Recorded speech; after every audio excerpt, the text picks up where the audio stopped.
Hello and welcome to the World of Football show here on Sports Tonight Live. I'm your host, Mina Rzouki, and I'm joined by none other than our Sports Tonight correspondent, Tancredi Palmeri. Hello. What a presentation. What a presentation. It was a delightful week of football, especially in the Champions League, as Juventus finally managed a European win after what looked like a huge amount of draws. Meanwhile, Manchester United, of course, qualified to the next stage. Chelsea scored a last-minute winner against Shakhtar, and Celtic made history, or at least it seemed to be that way. But let us start off with Juventus. Oh, what a surprise. Yeah, what a surprise. Not because I can say this to you. At last, after 2 decades, you can enjoy a win in Champions League. Oh, that is harsh. So you know harsh. what will happen now to my timeline on Twitter? You. The abuse. Yeah. But I do want to say something. Firstly, I want to say that I think I'm a genius, simply because I said that Strama would win. Yeah, tell us what we don't know, but... But come on, I did say Strama would win. Yes. Not because... You're talking about the Serie A. Yeah, in Serie A, Inter winning, winning, which I think maybe helped Juventus rediscover what it is that they were missing last year, this season. What they had, the intensity, the need, that massive, will to do well and fight for every ball that they've lacked this season, for sure, in Serie A.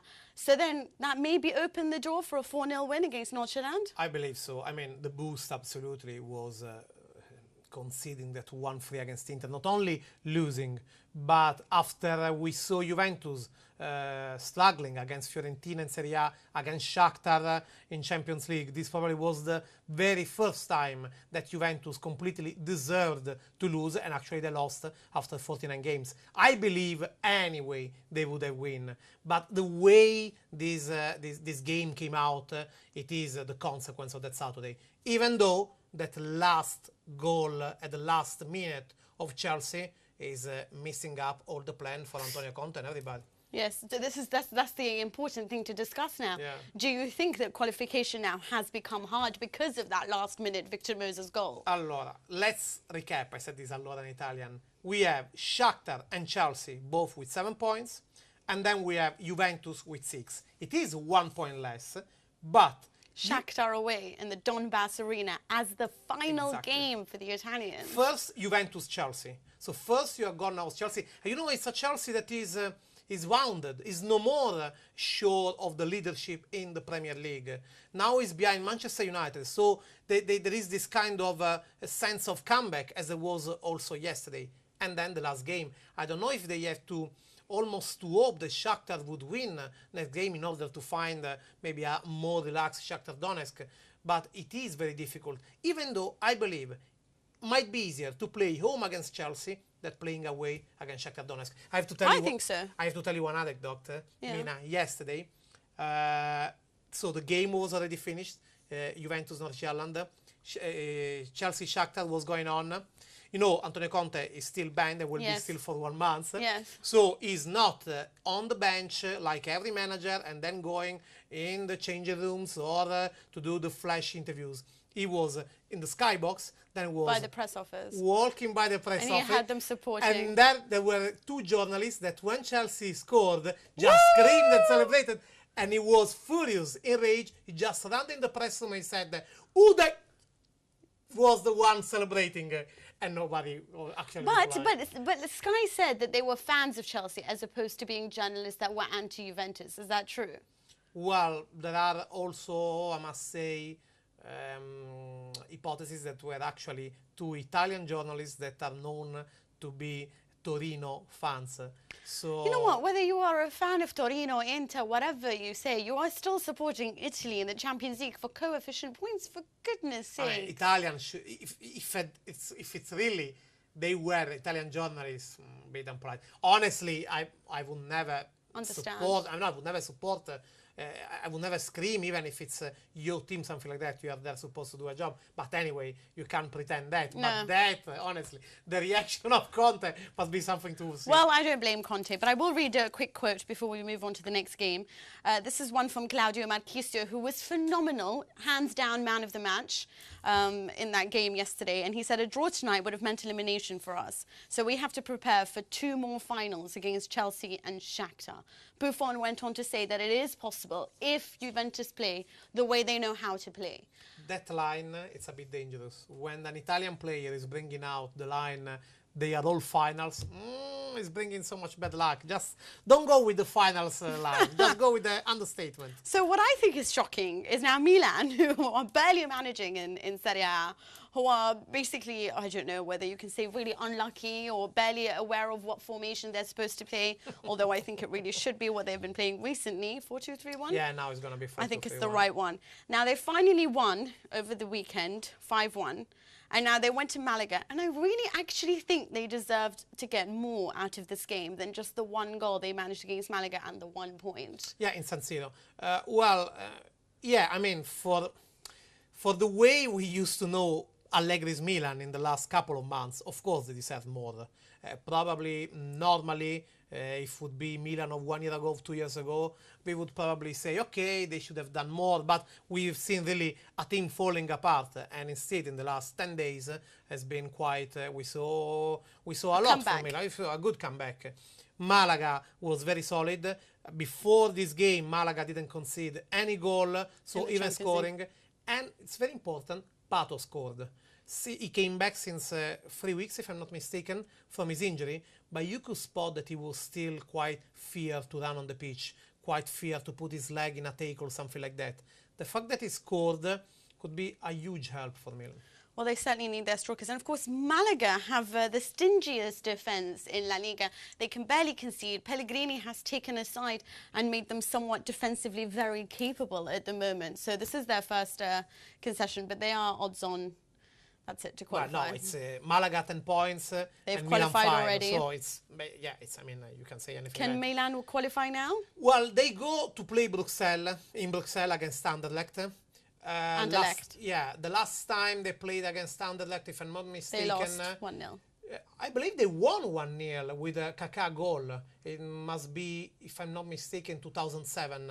And yeah, but in the reverse fixture, they played Anderlecht a few weeks ago. They lost. No, it was 0-0 in San Siro. Oh, it was 0-0. You're right. You're right. So it is actually a pitch, a stadium where they can make it. It was a different kind of Milan, of course. But, well, Anderlecht did this against Zenit. Now Zenit is just with 3 points. And Zenit is hosting... terrible defense. Yeah, Zenit is hosting Malaga, and with all the things happening there, I think that it's not Zenit to be worried about, because Malaga, I don't see them conceding the game. Maybe Zenit could get a draw in St. Petersburg against Malaga, but I don't see Malaga conceding the game. Yes. Bruxelles decide everything for Milan. Right, okay. Now, we've covered the Italian ones, but I think probably the game of these two fixtures... and These are the champions! Honestly, the Celtic, not the champions. When I saw that goal, the second goal by Watt, I was like, what is going on? What an amazing goal. What an amazing moment for the boy who scored 2 next-gen goals against Barcelona, home and away last season. He was a sensation from the moment he entered onto the pitch. Is this Celtic's greatest victory? I don't know. Honestly, I think that history must have... maybe it could be Celtic greatest surprise, okay? I don't want... Because I was reading today the debate and people saying that this is bigger than the European Cup of 1967, the one against Inter, saying that it's bigger of the 9 titles in a row. Calm down. Slight hyperbole. It's even, yeah. I mean, history counts. Maybe the biggest surprise. Maybe the biggest. I concede that. But is Barcelona really that side anymore? The side that sort of strikes fear into the heart of their opponents. Exactly. And they are a much more open side of the back. Now, on average, they possess 78 possession per game. And Celtic had, what, 14, 15% all the night? Well, it's and the most efficient depends side? from the counts, but anyway, the range is from 14 to 18%. But that is not a surprise. I must say, Celtic did the game that we were expecting. The game that they played actually in Camp Nou, there is not that great difference. The difference is in Barcelona, and the difference compared with last year, it is to understand there are some people saying that now this Barcelona is playing on the quality of the single players, no more collectively, and that would... You think it's now about individual talent? Seems like that. And again, Messi and Villa seem to... Not like each other. Indeed. Villa going to Juventus? It's costing a lot, and I don't see Barcelona getting rid of him. I think Juventus getting Llorente, they are really a fit on him, I must say. Really? Yeah. But if this is really what some critics is spotting, that Barcelona is not playing collectively, but counting of the skills of the single players, this is the end. This is the end. Of course, it's Barcelona got Messi, Xavi, We Iniesta. say that every year. But now there is a reason why. If it would be like that, it would be a great team, Barcelona, but not that historical Barcelona. Okay, I understand you. Now, probably the plaudits or the everyone should be praising Forrester, of course, the goalkeeper of Celtic, 6'5", you know, in his greatness. Now, he should definitely be included. He was called up by the English... He was. Yeah, England coach. But he is not really the second to Joe Hart, and he ought to be the second to Joe Hart. He also had some... was not only called up, he had some... he played some games, if I'm not mistaken. I don't know if he's played the games, but in all honesty, they don't give him as much of a runabout. When he was called up as a squad player, nothing more. No one is looking at him as the second to Joe Hart, which is probably what he deserves to be. Yeah, especially for his performances day in and day out for Celtic. Now, what's really funny is Mundo Deportivo came out with a headline that said La Gran Muralla, simply because the guy was, you know, the big wall. That's a great picture.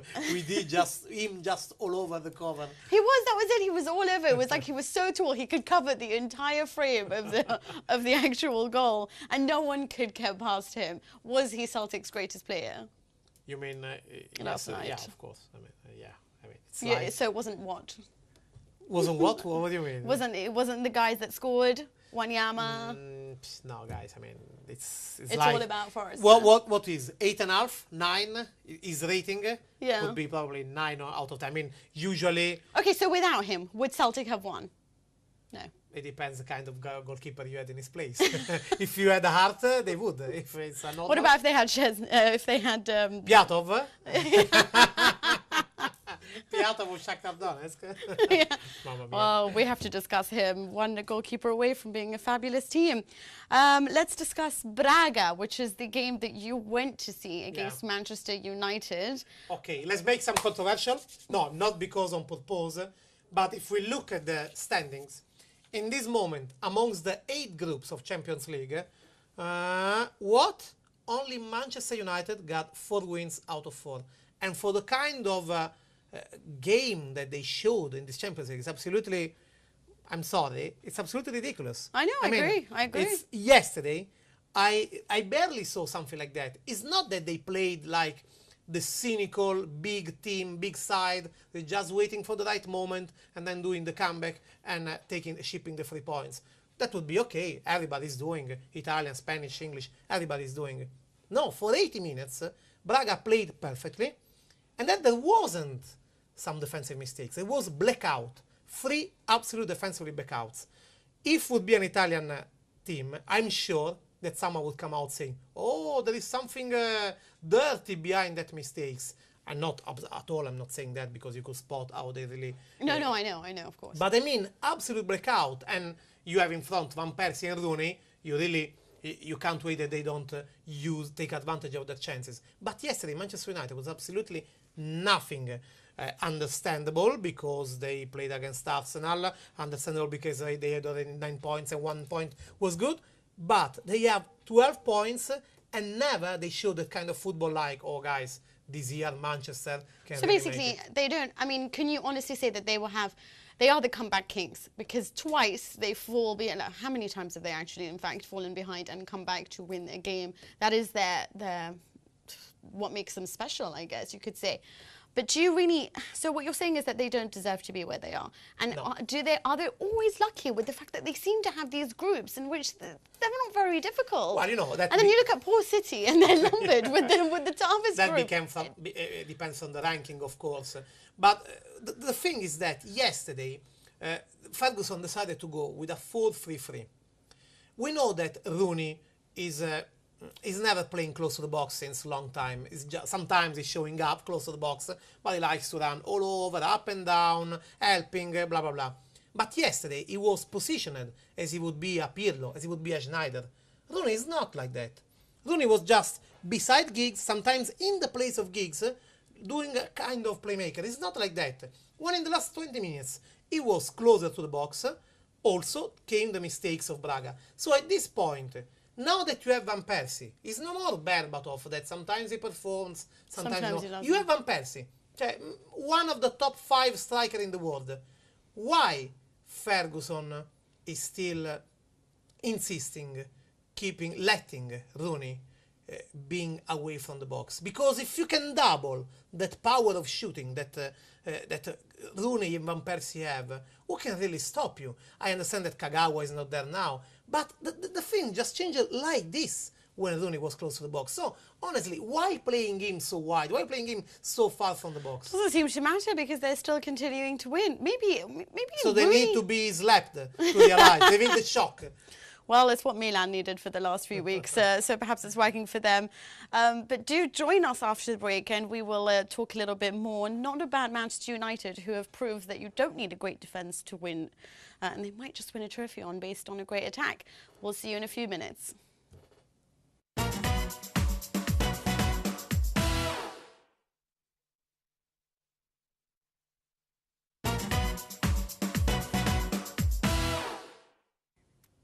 Hello and welcome back to the World of Football show here on Sports Tonight Live. Now we move on to how the Germans and the English did on Tuesday and Wednesday night in the Champions League. Starting off, of course, with Real Madrid's draw against Borussia Dortmund. Now, do you think the Germans deserved victory on that night? You mean in this season or? No, against the Spaniards. Well, you know. And do you think they can actually win it? You know, I was at a press conference of Alex Ferguson before Braga-Manchester United, and when he was asked about who for you are the favourites of this Champions League, he said clearly, well, of course, we can't pass by Real Madrid and Barcelona, but honestly, I think for the kind of game that they are showing, I think that Borussia Dortmund also should be included in that group. And what we are watching from Borussia Dortmund is something that we didn't see from a long time. I'm talking about a team with no stars, if we don't consider maybe Goetze, but even Goetze was even in the starting 11 of Germany at Euro 2012. It was Royce, to be honest. I mean, team with no stars still, that is playing the best football in Europe, and is actually even achieving basing on that football.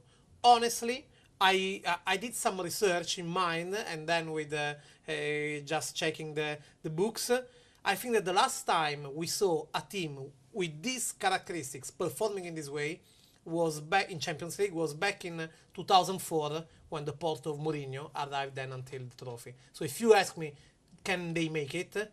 I think yes, they can. Well, to be honest, you know, I love their style of football. I think it is very collective and all that. I don't think that they can manage to play their type of football in 2 different tournaments. So they will have to concentrate more on the Champions League. They are already concentrating more on Champions League. Yeah, they are. But let's bring in Titus Chalk, our German football correspondent. How are you, Titus? Hi, good, thank you. Great. So we want to ask you, do Dortmund, how are the fans reacting in Germany? What is being said about them? Are they saying that, you know, now they're concentrating on Champions League after the embarrassment of how they performed perhaps last time around?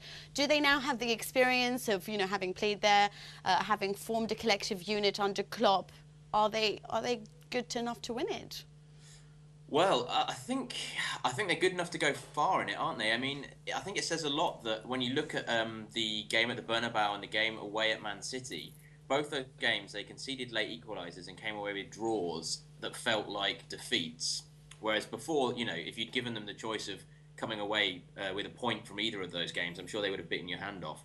But they're clearly building up this momentum, and I think actually the comparison to Mourinho's Porto is pretty apt, and I think also Klopp has something of the Mourinho about him, you know, in the way that he really extracts the maximum from his players who, you know, until, maybe a season ago weren't really big star household names. Okay, Royce has joined, but, you know, it is all about the collective there. They're performing brilliantly, and I'd be very excited to see them, you know, go deep into the competition, certainly. Titus, I don't mean to take anything away from them, because Dortmund is very much the reason that I became obsessed with the Champions League and watching their final against Juventus. And I love them. They are my favourite team to watch in Germany. Having said that, Real Madrid went into this with a makeshift defence on both occasions in some way. Arbeloa was playing out of his favoured position, and of course they missed the man that makes Real Madrid work, and he's quite underrated in that squad, which is Sami Khedira. Without his athletic... like Makelele 10 years ago. Yeah, Makelele 10 years ago, Khedira now. I agree. He is so underrated, and what he has done for Germany, as well as what he's done for Real Madrid, deserves so much. Do you think that the fact that he wasn't there, the fact that they didn't have the defenders playing in their rightful positions at the back, helped Dortmund get through? Yeah. I mean, obviously, if you're not playing against Real Madrid's absolute first choice 11, you're going to have a better chance, aren't you? But I think it still takes some doing to go to the Bernabeu and hang on like they did right until the last minute, and before conceding that Mesut Ozil free kick. I mean, I think it was a fantastic performance from Dortmund. And I know it's a cliche, but you can only beat what's put in front of you. Real Madrid certainly have enough firepower up front that they can beat anyone on their day, and I'm sure that'll be a factor as the competition goes on. But Dortmund did a fantastic job. I mean, it was a containment job in the second half, and Madrid looked much more balanced when they brought on Essien and had that defensive presence. Okay, perhaps not as mobile as he once was, but had that presence, a player more in the style of Khedira in the middle.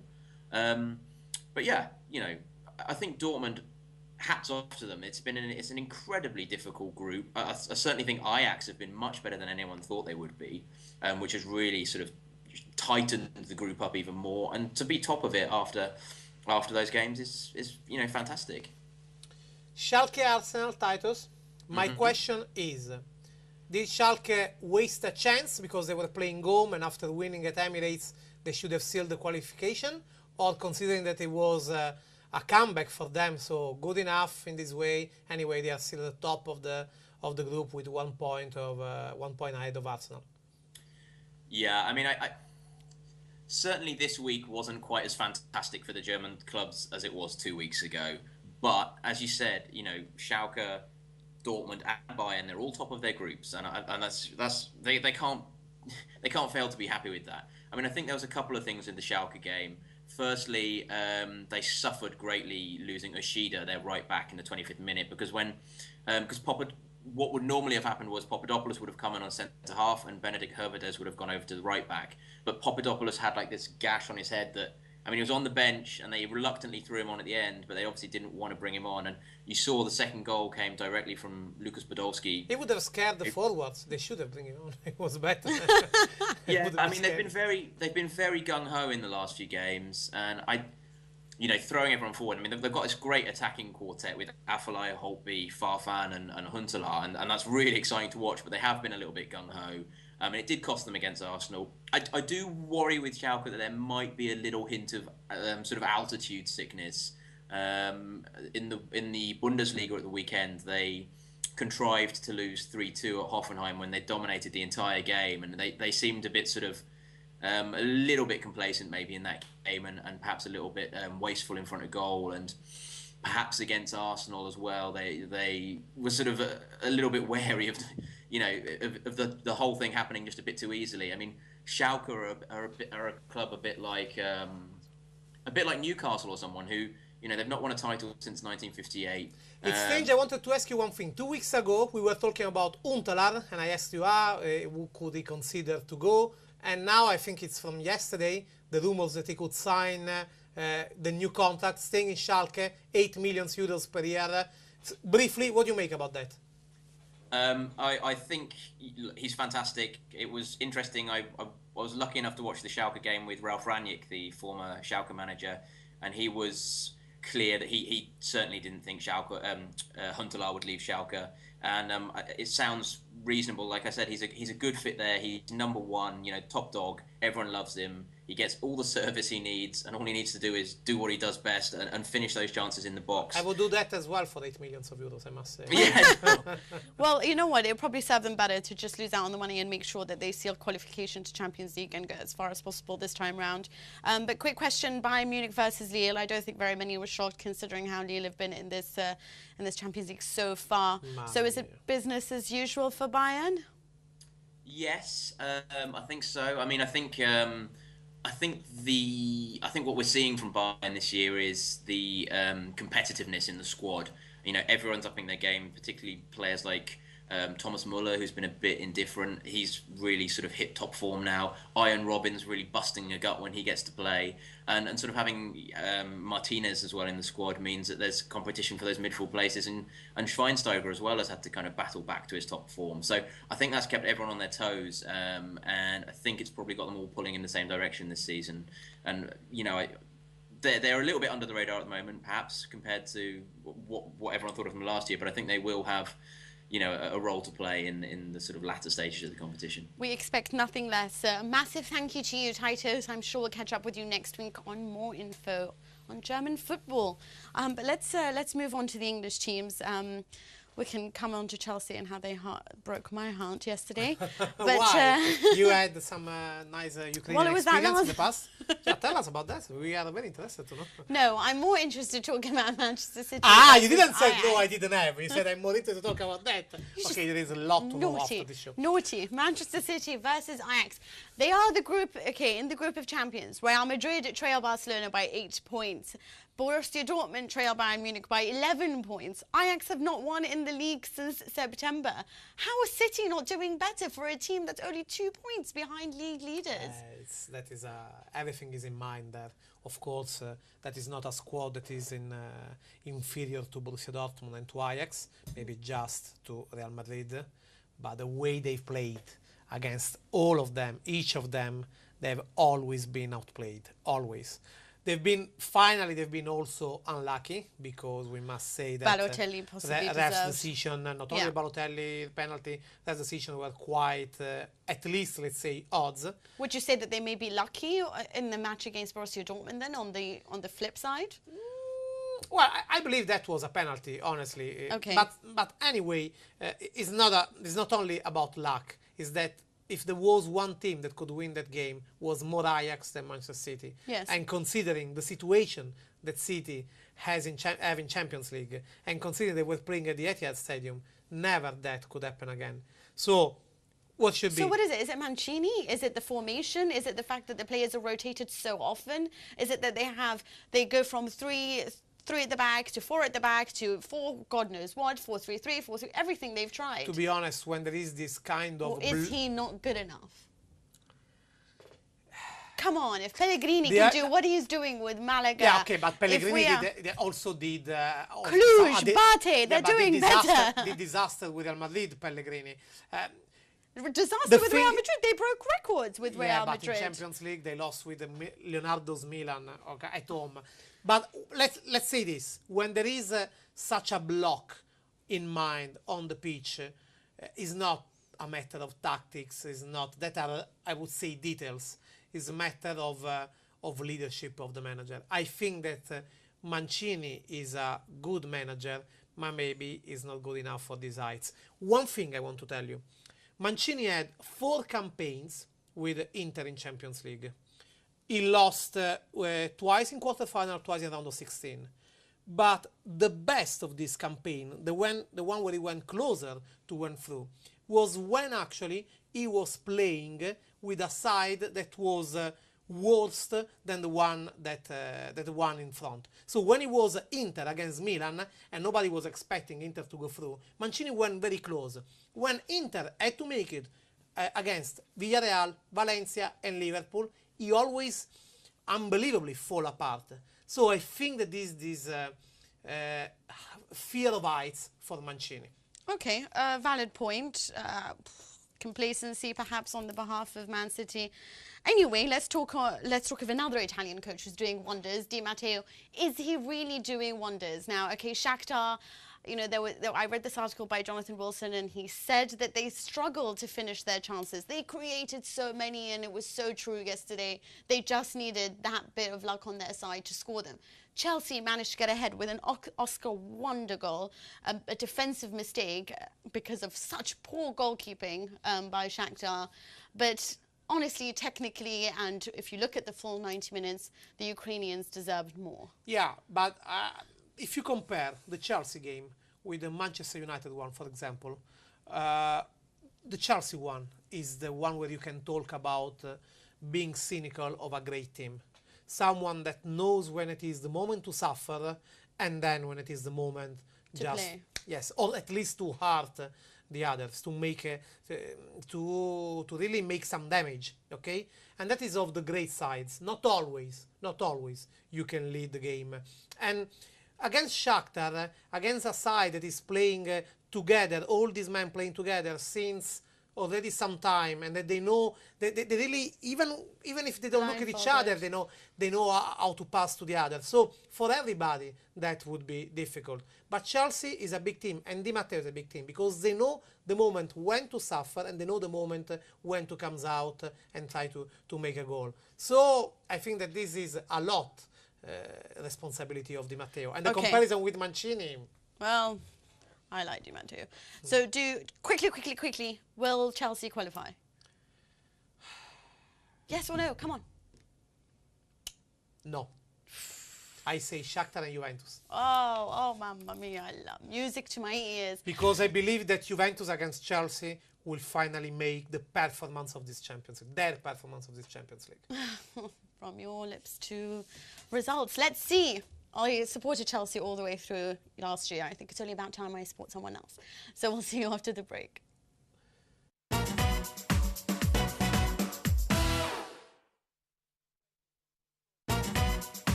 Hello and welcome back to the World Football Show here on Sports Tonight Live. I'm still Mina Rzouki and I'm still joined by Tancredi Palmeri.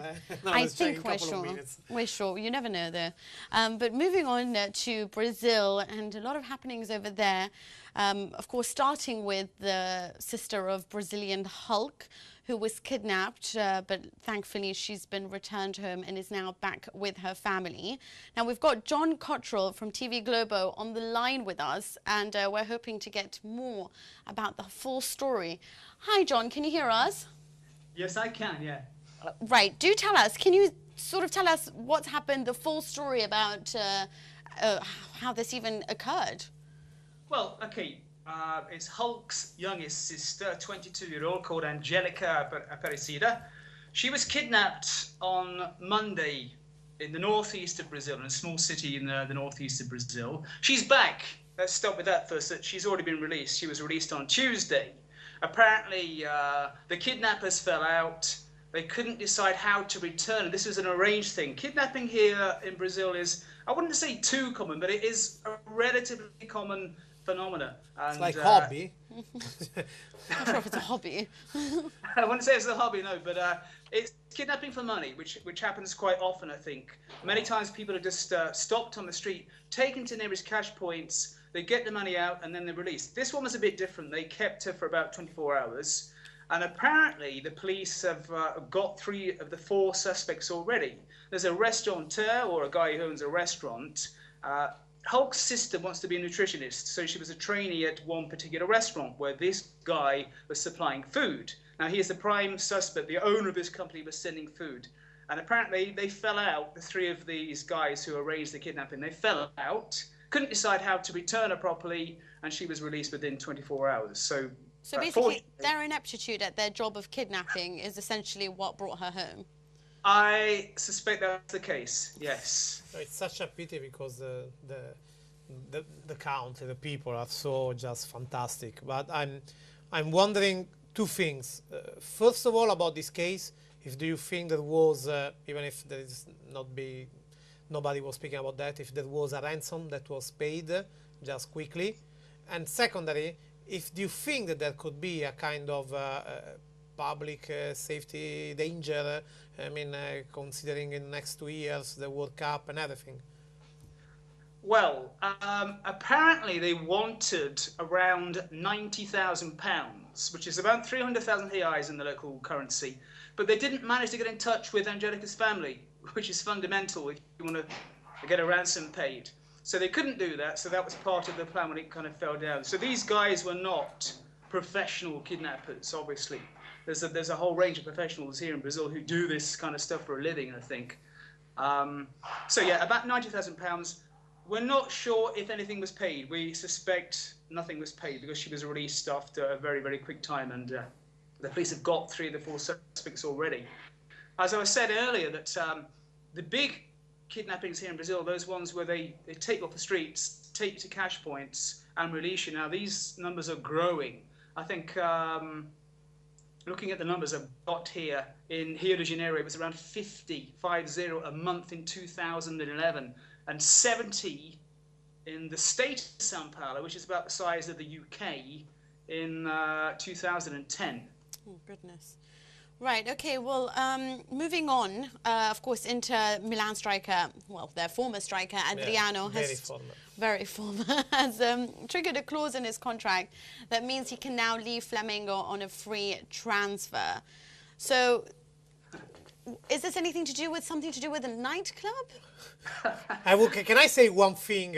Adriano always involved? Before John replies, when you say Adriano got this clause, he can maybe leave Flamengo, the question to me would be, do they care? Do really they care? John. Do they care then? Tell us that. Well, an internet poll taken yesterday, I think, 87, you can't really trust internet polls, of course, but 87% of the fans who answered think Adriano will never return to football. There's only 30, let's not forget that. He's relatively young. But yeah, he jumped before he was pushed, basically. His contract with Flamengo was going to run out in December. He only signed a contract in August, and it was a productivity-based contract. So he was getting around £90,000, I think, something like that a month. And he would have got double that had he played, but he never played. He never got anywhere near playing. So he decided to leave before Flamengo actually lost patience with him again and booted him out. You know, he has a track record of missing training, and every time he missed training, it was, oh, I love Flamengo, you're my best friend, all this business stuff after he'd had a few drinks. And this is what happened last weekend. We had a bank holiday here on the Friday. On the Thursday evening, he was out clubbing, and he was with a famous DJ here, and he made a big announcement when he'd had a few drinks that, you know, I love Flamengo, it's the greatest club in the world, I'm from Favela. And then immediately he asked the club, oh, I want to miss training until Tuesday. So that was the last straw, basically. Whether or not he will return to football, you know, I doubt it, to be honest. I think he's had it. I don't think this is a story that already went too far. I was thinking exactly yesterday, it was on the taxi that was bringing me to the stadium in Braga to watch Manchester United, and there was Portuguese radio was speaking about that. And I realized that, you know, it's full, the book of football is full of these stories of this lost genius, something like that. But even in that story, there is a counterpart of wiseness, or anyway, a counterpart of things that they have done. But Adriano is just sticking so much to the stereotype, to the cliche of just do whatever wrong to waste your talent, that is actually, to me, is not even no more news. There was 1 week ago, they asked to Crespo about Adriano and the time they were playing together at Inter. And already by that time, Crespo said, you know what, with how much you can love Adriano, but I remember that we were working hard. He wasn't training because he was always with his problem, drunk. Yeah. And then he has to play, and we were on the bench. So it's so sad with Adriano. It's no more about football. It's about, you know, social life. Romario was like that, but then he always scored, and then he was always brilliant. No, Romario is another kind of... my favourite striker. But let's talk about another great striker who has the mentality to provide excellence in his future, and that is, of course, Neymar, who said that the only time that he will play with Lionel Messi is if he moves to Santos. What's that about?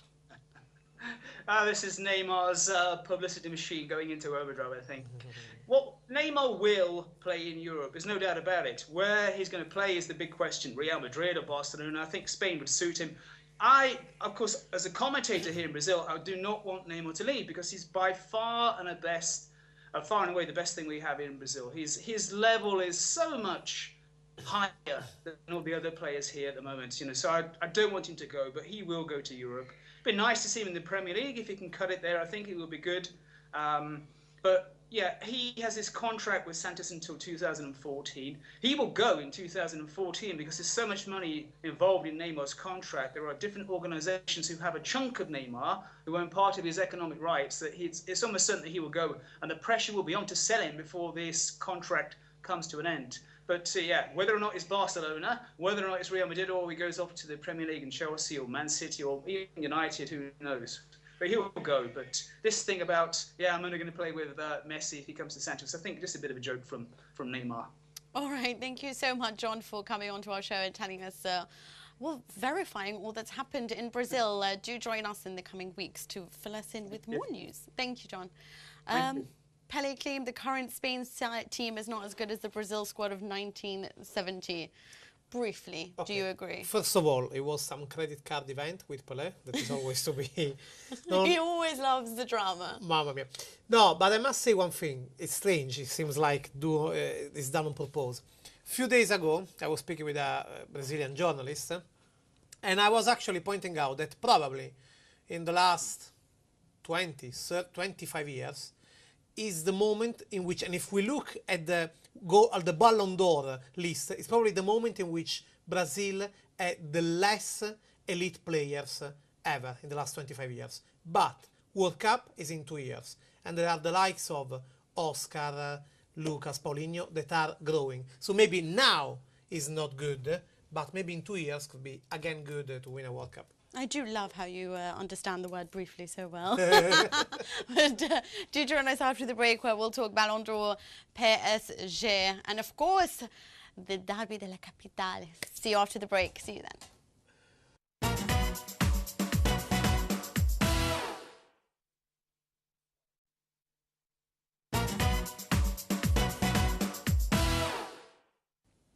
Hello and welcome back to the World Football Show. Now we move on to the part that we call News in Brief, the last part being something that Tancredi hates. But the in between news and brief. The in, of course. But this is the part where we bring you a market exclusive, not that even I don't know because you refuse to tell me over the break. Take the notepad because there is a news that is still not released before, exclusive at the end of the program about a big name of football. Okay, right. Quickly speaking, Ronaldo said that he would vote for himself in the Ballon d'Or. My producer went, is that really surprising? Well, you know what? I'd vote for myself too if this was a contest, you know? Let's be honest, everyone would vote for themselves. And anyone who says they wouldn't is a martyr, honestly speaking, as if they wouldn't vote for themselves.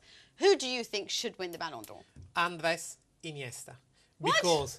Because he was decisive in the World Cup 2010, and if there wouldn't be the players and the manager voting, he or Schneider would win the Golden Ball. Actually, Schneider by that votes.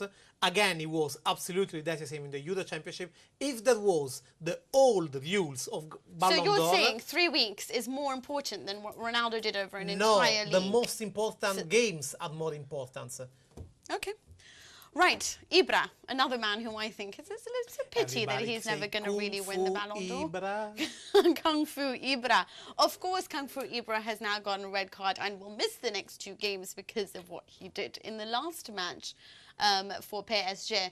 Can they really survive without him? Because let's be honest, all they really need is sort of, you know, a defender, Thiago Silva, Verratti, who can just play the ball up to him, and then him to score, create, and do everything up top. No, that is a very interesting now to see because...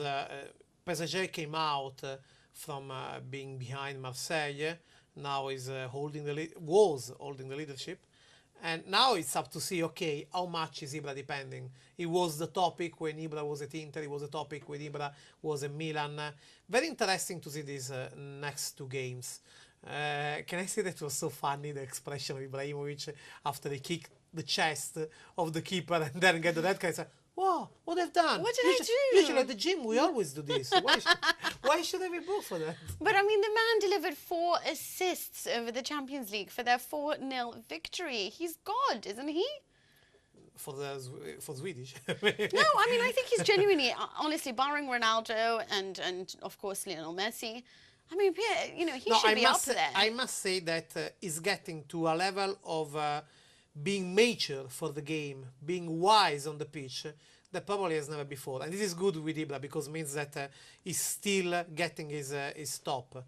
Let's see if this is the top of next year but okay, still group stage of a group that is Oh, yes. quite nice. He to can't PSG. make it in the big games. Dinamo Zagreb. Oh, whatever. We will see. But let's move on to Lazio versus Roma, which is a fierce, fierce rivalry in Serie A. Yeah. And it's odd because Lazio started so well. Roma concede goals left, right and centre, but they have the best attack in Serie A. How will this match pan out? Well, it will be huge fun. I mean, Zdenek Zeman, the manager of Roma, the one that is responsible of all the goals scored and conceded, is famous, his line in Serie A when he said, when he was manager of Roma, and he said, the derby is just a game like every other game. And in Roma, you just can't say that. They are really family that have almost have brawls because of the derby, okay? Well, that year, that season, when he said that, Roma, for the first time, lost 4 derbies out of 4. So when he was asked last Sunday if it was a game like the others, as he said, if you give me more than 3 points for that game, I will say it's a different game. But he didn't repeat exactly that line because he knows it He's brings still bad sticking luck. to it, Yeah, basically. But, you know, attack sells tickets, but defence wins you trophies. Indeed. So I personally think that Petkovic is going to know how to line up. He's got a very technical team on his hand. I know that they suffered quite a lot in their last game. But do you think that, you know, being the home side and perhaps being Roma going into this game sort of slight favourites with their current form, and that usually favours the underdog at times when it comes to these derbies, do you think Lazio has a chance? Yeah, not because of the home side, but because they actually are not arriving. They are arriving like the underdogs. Okay. And with almost nothing to lose because they have always things to lose in derby. But yeah, it depends from that. I mean, Roma was in the headlines in the last weeks when they were losing, when they were winning. Lazio not. So they are free in mind to do that. Okay, darling, now's the time. Can I Talking finally about- find out the Talking market? about Lazio, Yes. a guy that used to play for Lazio, that now is playing for Inter. What is the identikit? Big market news. Market news exclusive. Dejan Stankovic, Yeah. in spite of being so loved by Inter, and he loves Inter a lot, but he's thinking and he's actually having talks with another team to go away to end his career with Nesta, with Di Vaio, with Corradi at Montreal Impact. Montreal Impact So not another Italian team. Montreal Impact came over in Italy to play. That is a friendly Montreal game. Impact, Montreal Impact, sorry. But to play. Yeah, you will pay for this. To play a friendly game against Bologna, the former team of Di Vaio, and there've been interesting contacts between them. Stankovic might decide to go to Montreal next summer or maybe even on January. And Inter want to get rid of these wages. Okay, well, this was the guy that I said to you. The news! That was it. That's all we have time for. Stankovic possibly going to Montreal Impact. Thank you so much, Tancredi. Thank you to you, the viewer. Join us next week. Same time, same place, same football chat. See you then.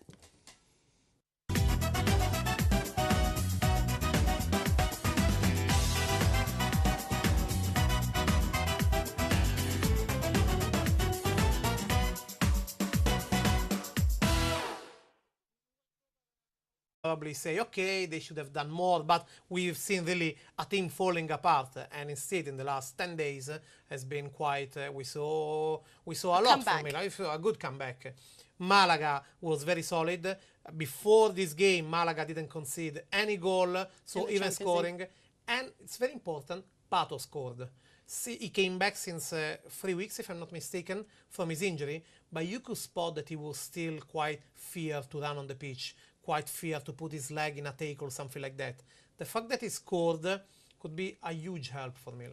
Well, they certainly need their strikers. And, of course, Malaga have the stingiest defence in La Liga. They can barely concede. Pellegrini has taken a side and made them somewhat defensively very capable at the moment. So this is their first concession, but they are odds on. That's it to Well, qualify. no, it's Malaga 10 points They've and Milan qualified 5. already. So it's, yeah, it's, I mean, you can say anything. Can Milan qualify now? Well, they go to play Brussels, in Brussels against Anderlecht. Anderlecht. The last time they played against Anderlecht, if I'm not They mistaken, lost 1-0. I believe they won 1-0 with a Kaká goal. It must be, if I'm not mistaken, 2007. And yeah, but in the reverse fixture, they played Anderlecht a few weeks ago. They lost. no, it was 0-0 in San Siro. Oh, it was 0-0. It You're was- yeah, right. yeah, of You're course, it was right. against You're Malaga. right. So it is actually a pitch, a stadium where they can make it. It was a different kind of Milan, of course. But Had the intensity, the need, that massive, will to do well and fight for every ball that they've lacked this season for sure in Serie A. So then that maybe opened the door for a 4-0 win against Nordsjælland. I believe so. I mean, the boost absolutely was conceding that 1-3 against Inter, not only losing, but after we saw Juventus struggling against Fiorentina in Serie A, against Shakhtar in Champions League, this probably was the very first time that Juventus completely deserved to lose, and actually they lost after 49 games. I believe anyway they would have won, but the way this game came out, it is the consequence of that Saturday. Even though that last goal at the last minute of Chelsea is messing up all the plan for Antonio Conte and everybody. Yes, so that's the important thing to discuss now. Yeah. Do you think that qualification now has become hard because of that last-minute Victor Moses goal? Allora, let's recap. I said this allora in Italian. We have Shakhtar and Chelsea both with 7 points, and then we have Juventus with 6. It is 1 point less, but Shakhtar away in the Donbass Arena as the final Exactly. game for the Italians. first Juventus-Chelsea. So first you are gone now Chelsea. And you know, it's a Chelsea that is wounded, is no more sure of the leadership in the Premier League. Now is behind Manchester United. So there is this kind of a sense of comeback, as there was also yesterday. I would never Understand. support. I would never support. I would never scream, even if it's your team, something like that. You are there supposed to do a job. But anyway, you can't pretend that. No. But that, honestly, the reaction of Conte must be something to see. Well, I don't blame Conte, but I will read a quick quote before we move on to the next game. This is one from Claudio Marchisio, who was phenomenal, hands down man of the match in that game yesterday. And he said a draw tonight would have meant elimination for us. So we have to prepare for 2 more finals against Chelsea and Shakhtar. Buffon went on to say that it is possible if Juventus play the way they know how to play. That line, it's a bit dangerous. When an Italian player is bringing out the line, they are all finals, it's bringing so much bad luck. Just don't go with the finals line. Just go with the understatement. So what I think is shocking is now Milan, who are barely managing in Serie A, who are basically, I don't know whether you can say really unlucky or barely aware of what formation they're supposed to play, although I think it really should be what they've been playing recently, 4-2-3-1? Yeah, now it's going to be 4-2-3-1. I think it's the right one. Now, they finally won over the weekend, 5-1. And now they went to Malaga. And I really actually think they deserved to get more out of this game than just the 1 goal they managed against Malaga and the 1 point. Yeah, in San Siro. Yeah, I mean, for the way we used to know Allegri's Milan in the last couple of months, of course they deserve more. Probably, normally, if it would be Milan of 1 year ago, 2 years ago, we would play. And then the last game. I don't know if they have to almost to hope that Shakhtar would win next game in order to find maybe a more relaxed Shakhtar Donetsk. But it is very difficult, even though I believe it might be easier to play home against Chelsea than playing away against Shakhtar Donetsk. I have to tell you. I think so. I have to tell you one anecdote, Yeah. Mina. Yesterday, so the game was already finished. Juventus Nordsjælland, Chelsea Shakhtar was going on. You know, Antonio Conte is still banned and will be still for 1 month. Yes. So he's not on the bench like every manager and then going in the changing rooms or to do the flash interviews. He was in the skybox, then was By the press office. walking by the press And office. he had them supporting. And then there were 2 journalists that when Chelsea scored, just screamed and celebrated. And he was furious, enraged. He just ran in the press room and said, who the was the one celebrating? And nobody actually replied. But Sky said that they were fans of Chelsea as opposed to being journalists that were anti-Juventus. Is that true? Well, there are also, I must say, hypotheses that were actually 2 Italian journalists that are known to be Torino fans. So You know what? Whether you are a fan of Torino, Inter, whatever you say, you are still supporting Italy in the Champions League for coefficient points, for goodness sake. Italian, if it's really they were Italian journalists, be them polite. Honestly,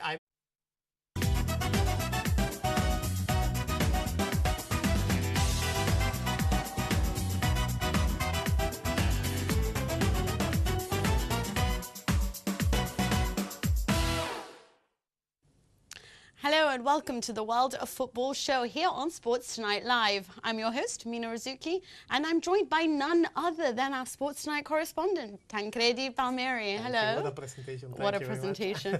It was a delightful week of football, especially in the Champions League, as Juventus finally managed a European win after what looked like a huge amount of draws. Meanwhile, Manchester United, of course, qualified to the next stage. Chelsea scored a last-minute winner against Shakhtar, and Celtic made history, or at least it seemed to be that way. But let us start off with Juventus. Oh, what a surprise. Yeah, what a go surprise. on, go on. Not because I love concede them. this to you. At last, after 2 decades, you can enjoy a win in Champions League. Oh, that is harsh. So you know what will harsh. happen now to my timeline on Twitter? You. The abuse. Yeah. But I do want to say something. Firstly, I want to say that I think I'm a genius, simply because I said that Strama would win. Yeah, tell us what we don't know, but... But come on, I did say Strama would win. Yes. Not Are you because... talking about the Serie A? Yeah, in Serie A, yeah, Inter winning, which I think maybe helped Juventus rediscover what it is that they were missing this season. What they